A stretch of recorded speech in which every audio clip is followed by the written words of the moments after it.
بخاری شریف میں اور نسائی شریف میں یہ حدیث موجود ہے کہ جناب نبی کریم صلی اللہ تعالی علیہ وسلم نماز عصر پڑھائی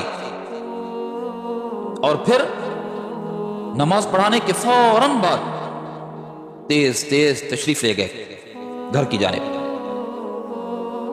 بڑی تیزی کے ساتھ۔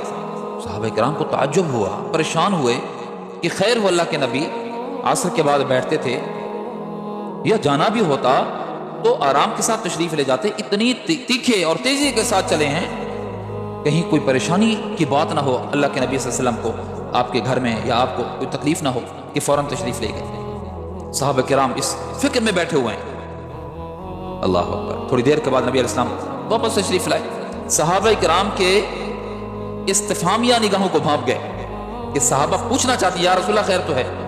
تو حضور علیہ السلام نے فرمایا آپ لوگوں کو پریشانی لاحق ہوئی ہوگی نا کہ میں جلدی جلدی گیا ہوں۔ صحابہ کرام نے عرض کیا یا رسول اللہ ہاں ہم پر تو بیت گئی ہے، پریشان ہو گئے ہیں کہ خیر ہو اللہ کے نبی اتنی تیزی کے ساتھ تشریف لے گئے ہیں کہ بندوں کو پھلانتے ہوئے گئے ہیں۔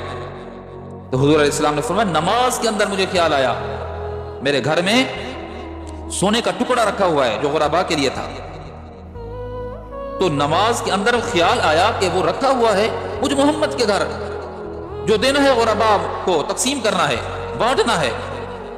تو نماز کے فوراً بعد میں چلا گیا، مجھے پریشانی یہ لاحق ہوئی کہیں ایسا نہ ہو کہ رات آ جائے اور وہ سونے کا جو ٹکڑا تقسیم کرنا ہے وہ مجھ محمد کے گھر میں موجود رہے۔ کیا ہی بات، کیا ہی دنیا سے بے رغبتی دوستو، دنیا سے بے رغبتی۔ جو مال جس کا ہے نا دو، حد الامانات الی اہلیہا، ان کے اہل تک پہنچاؤ، رکھنا نہیں ہے۔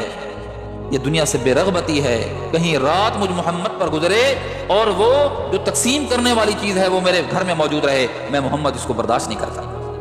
کیسی بے رغبتی ہے دنیا سے، کیسی بے رغبتی۔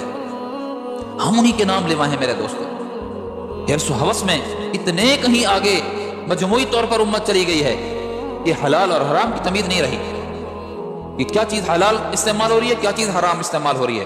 اور یہاں ایک بات یہ بھی عرض کرتا جاؤں کہ ہم نے حلال اور حرام کا تعلق صرف کھانے اور پینے کے ساتھ رکھا ہوا ہے، زندگی کے اور بھی بہت سے معاملات ہیں جس میں حلال اور حرام کی تمیز کرنا ضروری ہے، اس جانب تو امت کے مجموعے کی، اکثر لوگوں کی توجہ ہی نہیں جاتی۔